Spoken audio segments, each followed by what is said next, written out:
मेरे प्यारे दोस्तों, मनी मंत्रा प्रो में आपका स्वागत है। दोस्तों, सरकार 4 जून को बनने का संकेत मिल जाएगा और उसके बाद ऐसा कहा जा रहा है कि नरेंद्र मोदी 100 डेज का एक एजेंडा बना रहे हैं, जिसमें कि नई प्लानिंग के जरिए काम के लिए युवाओं को भटकना नहीं पड़े। इस रोड मैप तैयार किया जा रहा है। बेरोजगारी के ऊपर नई सरकार का क्या प्लान होगा और इस 100 डेज एजेंडा में क्या खास होगा, चलिए हम आपको बताते हैं। लोकसभा चुनाव चरम पर हैं। हर राजनीतिक पार्टी अपने चुनाव प्रचार में सिर्फ एक मुद्दे को जोर शोर से उठा रही है और वो है देश में बेरोजगारी की दर। और चुनाव के ठीक पहले अंतर्राष्ट्रीय श्रम संगठन या इंटरनेशनल लेबर ऑर्गेनाइजेशन ने भी ग्लोबल रोजगार की स्थिति को लेकर डाटा जारी किया है।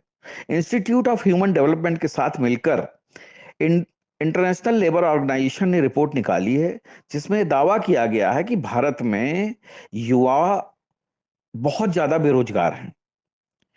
इंडियन इंटरनेशनल लेबर ऑर्गेनाइजेशन ने भारत में बेरोजगारी की स्थिति को काफी गंभीर करार दिया है। तो उसके चलते भारतीय प्रधानमंत्री नरेंद्र मोदी विभिन्न टीवी चैनलों को इंटरव्यू भी दे रहे हैं और उसमें अक्सर जो उनसे रोजगार के संबंध में जो सवाल पूछा जा रहा है, उसके बारे में उन्होंने भी हाल में ही एक साक्षात्कार में कहा कि देश में औपचारिक के इतर अनौपचारिक रोजगार को लेकर बात भी की जानी चाहिए, जिसमें बड़ी संख्या में रोजगार का सृजन हुआ है।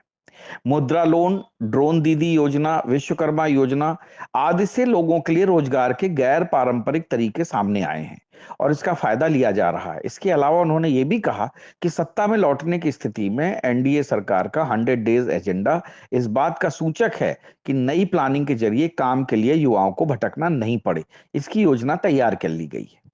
अब उन्होंने 100 डेज में किस एरिया पे फोकस ज्यादा रहेगा उसके बारे में भी बताया है। जैसे उन्होंने कहा कि राजमार्ग मंत्रालय 2 दशकों में 50,000 किलोमीटर का एक्सप्रेसवे नेटवर्क बनाने के लिए लंबी अवधि की फंडिंग और इसके जरिए निर्माण कारीगरों को बड़ी संख्या में काम पर लगाने की योजना उन्होंने बनाई है। रेलवे मंत्रालय 3 मल्टी मॉडल इकोनॉमिक कॉरिडोर, जिनके लिए कुछ कुल 1 लाख करोड़ रुपए के निवेश की जरूरत पड़ेगी। इसके जरिए भी रेलवे में बड़ी संख्या में वर्कफोर्स की जरूरत पड़ेगी और उम्मीद है कि सरकार इस जरूरत को पूरा करने के लिए भर्तियां बढ़ाएगी। वाणिज्य मंत्रालय नई ई कॉमर्स पॉलिसी लाने का विचार है और इसमें खास तौर पर रिटेल सेक्टर के लिए भारी संख्या में वर्कफोर्स की जरूरत होगी, तो नौकरियों के अवसर पैदा होंगे।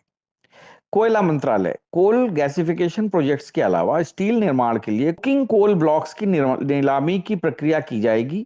नई कोयला खदानों के निर्माण का कार्य होगा, जिसके लिए बहुत ज्यादा मैन पावर की जरूरत होगी। और लेबर मिनिस्ट्री श्रम मंत्रालय नए लेबर कोड को लाने पर काम होगा, जिसके बाद नौकरियों के नियमों, काम के घंटों और वर्किंग रूल्स की श्रृंखला लाई जाएगी, जिससे नए अवसरों का समय आएगा। उन्होंने यह भी बताया कि सेमीकंडक्टर चिप बनाने की दिशा में काफी तेज गति से काम चल रहा है और इससे भी लाखों जॉब अपॉर्चुनिटीज मिलने की उम्मीदें बन रही हैं। खासतौर से इंजीनियरिंग के क्षेत्र में लाखों युवाओं को इन नए कारखानों यूनिट्स में लगाया जाएगा। इसके अलावा मैन्युफैक्चरिंग, डिफेंस, ई मोबिलिटी, एनर्जी ट्रांजिशन, इंफ्रास्ट्रक्चर के कई ऐसे क्षेत्र हैं जो नौकरियों के लिए अपार संभावनाओं के द्वार खोल सकते हैं। तो अब आप समझिए, नरेंद्र मोदी सरकार अभी से अपने 100 डेज के एजेंडा पे फोकस कर रही है और उम्मीद भी है कि आने वाला समय जो है नरेंद्र मोदी का 3.0 टर्म होगा, जिसमें तीसरे टर्म में नरेंद्र मोदी भारत की इकोनॉमी में आमूलचूल परिवर्तन करने की कोशिश करेंगे। साथ ही साथ हमारे देश में जो राजनीति में भी बहुत सारी जो कमियां हैं या बहुत सारी जो समस्याएं उठ खड़ी हुई हैं, उनको भी दूर करने में वो कोशिश करेंगे।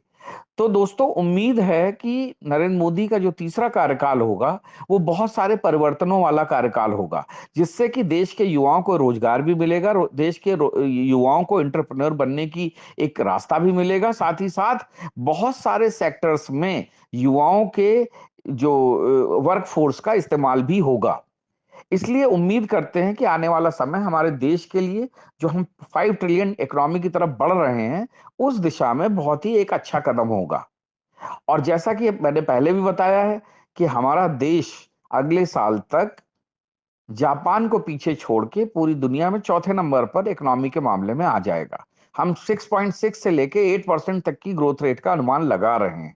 अगर हमारी जीडीपी इस दर से आगे बढ़ती है और येन में गिरावट आती है, जापानीज मुद्रा येन में, तो ये बात आप समझ के चलिए कि हमारा देश बहुत जल्दी चौथे स्थान को पालेगा। और इन सब के पीछे हमारे देश की सरकार की जो दृढ़ इच्छा शक्ति है, साथ ही काम करने का तरीका है, साथ ही स्थिरता है, इन सब का भी बहुत बड़ा योगदान है। उम्मीद करता हूं कि हमारे युवाओं को सबको रोजगार मिलेगा और कोई भी ये कहने को नहीं रहेगा कि हमें काम नहीं मिलता। क्योंकि देखिए, अभी सरकारी नौकरियों के बारे में तो मैं इतना नहीं कह सकता हूं, क्योंकि सरकारी नौकरियां देना और सरकारी नौकरियों में लोगों को सस्टेन करना आने वाले समय में बहुत मुश्किल होगा। सरकार ऑलरेडी जो है अपनी जीडीपी के 50% तक जो है अपने वर्कफोर्स को तनख्वाह और पेंशन बांटने में पैसा खर्च कर रही है।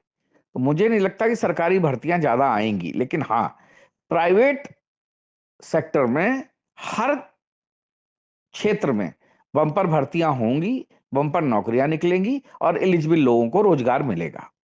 तो दोस्तों, इंतजार करिए 4 जून का, जब पता चलेगा कि सरकार किसकी बनेगी और कौन कौन किस तरीके से इस देश के युवाओं को रोजगार देगा। जय हिंद, जय भारत।